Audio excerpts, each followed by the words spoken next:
राजा रघुवंशी की सोहरा में हत्या के बाद सोनम इंदौर में जिस फ्लैट में रुकी थी वो लोकेंद्र का था और बलबीर इस बिल्डिंग में सुरक्षा गार्ड था।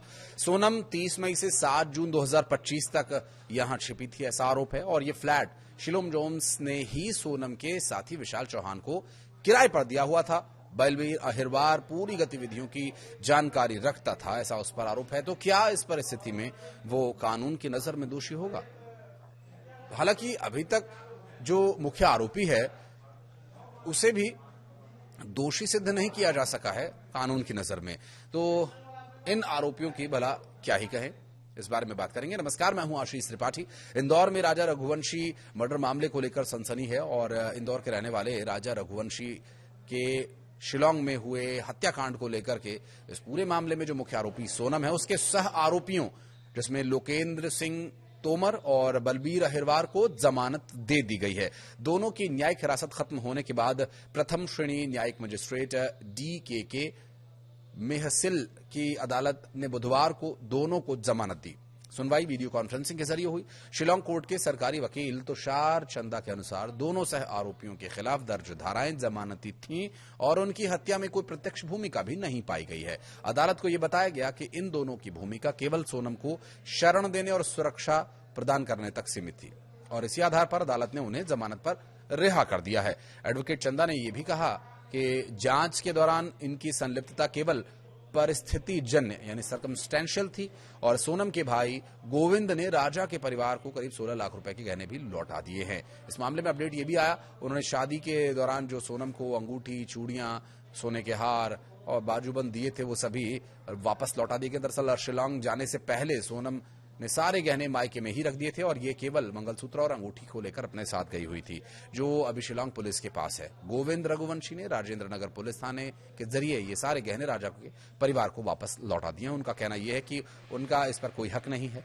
राजा के परिवार द्वारा ही ये दिए गए थे तो उन्हें वापस लौटा ही दिया गया है।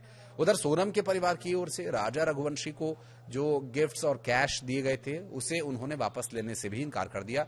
सोनम के पिता के अनुसार हमने कन्यादान किया है, इसलिए दी हुई चीजें हम वापस नहीं लेंगे। गोविंद रघुवंशी का यह कहना है कि एक बार अपनी बहन से वो मिलना चाहता है। राजा हत्याकांड में जब जांच पूरी हो जाएगी तब वो शिलोंग जाकर सोनम से जेल में मिलेगा और अगर उसे लगता है कि सोनम निर्दोष है तो वो अपनी बहन के बचाव के लिए वकील भी हायर करेगा। गोविंद का कहना यह भी है कि अगर सोनम दोषी है तो उसे सजा होनी ही चाहिए। हालांकि इससे पहले 2 जुलाई को अदालत ने एक अन्य सह आरोपी शिलोम जोन्स के लिए 14 दिन की न्यायिक हिरासत की मांग की थी और अदालत ने उसे ये पुलिस को ये मांग प्रदान भी की थी और उनकी मांग को माना और इस पूरे मामले पर विचार करने के बाद अदालत ने 14 दिन की न्यायिक हिरासत भी दी। इंदौर निवासी जेम्स पर इंदौर के पर्यटक राजा रघुवंशी की हत्या से जुड़े सबूतों से छेड़छाड़ करने का भी आरोप है। 23 मई को सोनम ने सोहरा में राजा रघुवंशी की हत्या करवाई थी, ऐसा उस पर आरोप है। जेम्स के बचाव पक्ष के वकील द्वारा 16 जुलाई को होने वाली अगली सुनवाई में जमानत याचिका दायर किए जाने की उम्मीद है। बहरहाल एक सवाल यहां मैं आपके लिए छोड़े जाता हूं, कमेंट सेक्शन में आप इसका जवाब दे सके प्रयास कीजिएगा। वो ये कि अभी तक सोनम का मोटो कानूनी तौर पर स्पष्ट नहीं हो पाया कि उसने असल में हत्या क्यों की और अभी तक उन पर विचार ही चल रहा है, याचिकाएं लगाई जा रही हैं।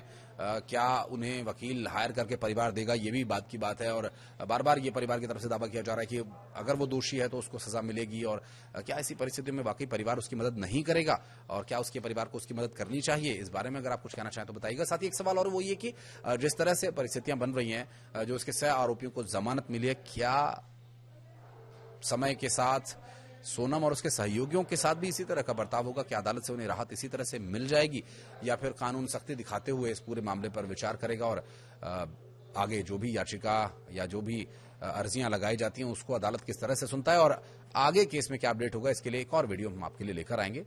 धन्यवाद।